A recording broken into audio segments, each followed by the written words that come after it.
Hey mommies, how are you? I hope that everyone is doing awesome.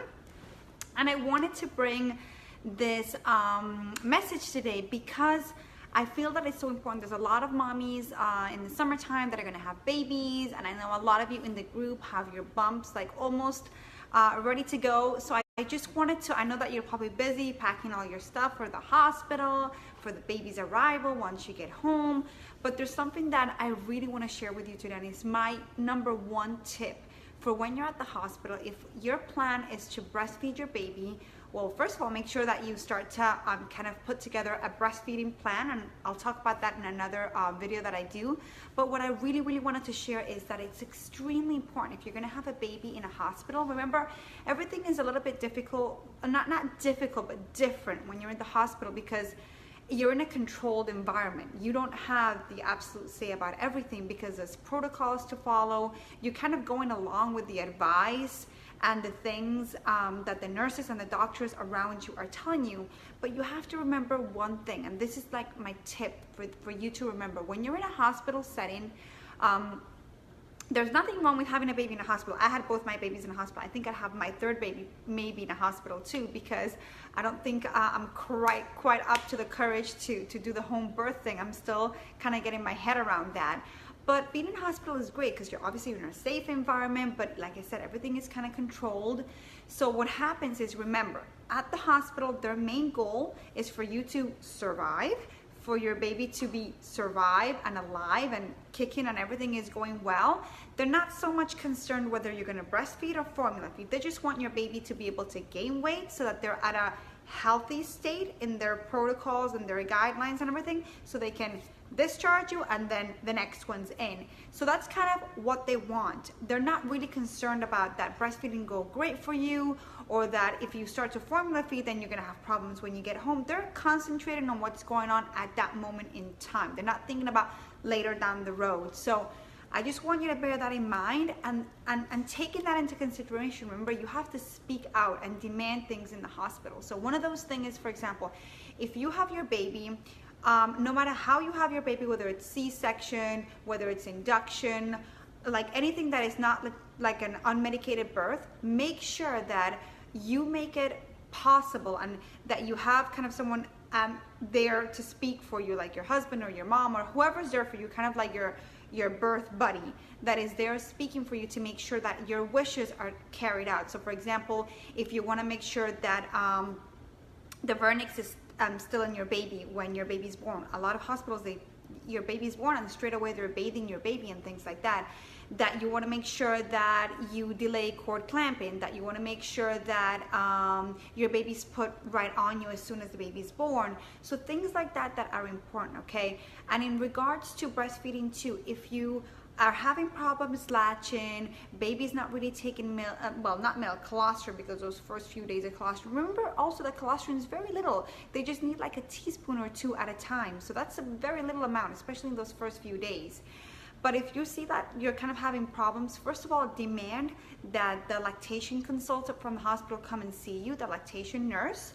And if you still feel that they're not kind of offering or giving you kind of like the help that you need, make sure that you have, before you go to the hospital, that you have someone that you can call, like an IBCLC that is not in a hospital setting, that works kind of in a holistic type of approach, or that works out in the field. Because remember, the lactation consultant in the hospital, whether she might be as pro in regards to breastfeeding and supporting and things like that, and she might be the biggest fan of breastfeeding in the world, but she still has protocol to follow.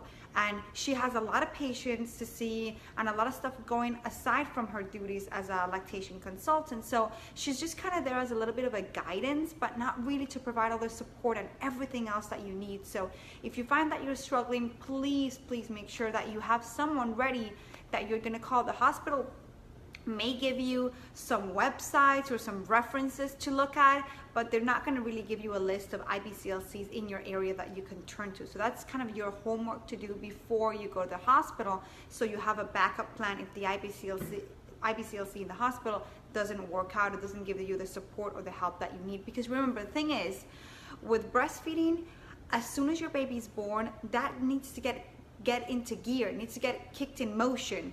And if you're having problems along the way or challenges along the way, your baby needs to eat, so you need to do something about it quick, okay? So the quicker you get through those challenges and you overcome that, the smoother journey you're gonna have, especially during that start, and the smoother the transition is gonna be once you get home too.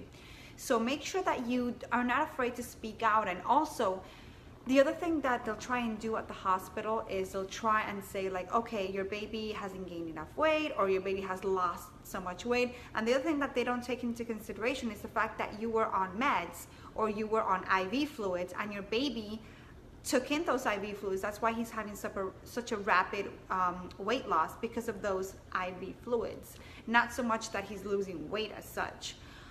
So that's another thing to take into consideration. And then make sure that once they start with that talk where, oh, okay, you're gonna have to give formula because we're very concerned that the baby's gonna starve, and blah, they make it like a big thing. And of course they have to be concerned, but there's other alternatives. Giving formula is not the only alternative. If you know another mom that is breastfeeding, get her to come to the hospital and she can nurse your baby.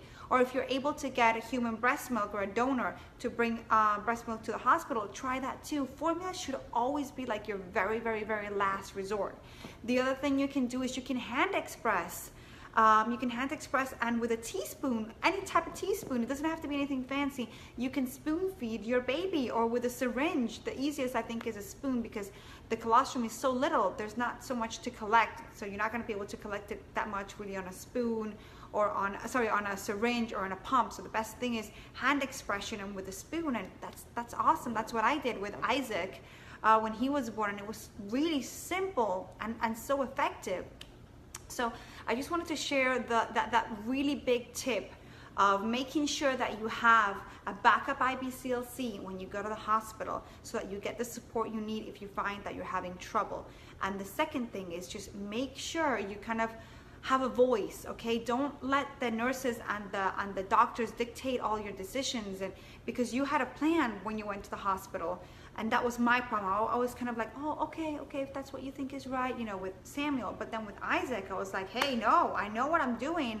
I know what's right for my baby, and I'm just gonna say it, You shouldn't have to kind of oppress what you think because you think that they have the medical expertise so that they know better than you. You are mom.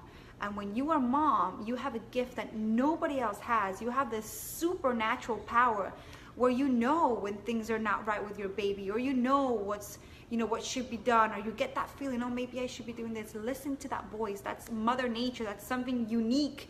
It's a blessing that you have this. And I think God gave each mom that so that we could read our babies, and so we could make decisions and take charge of how we should do things with our babies.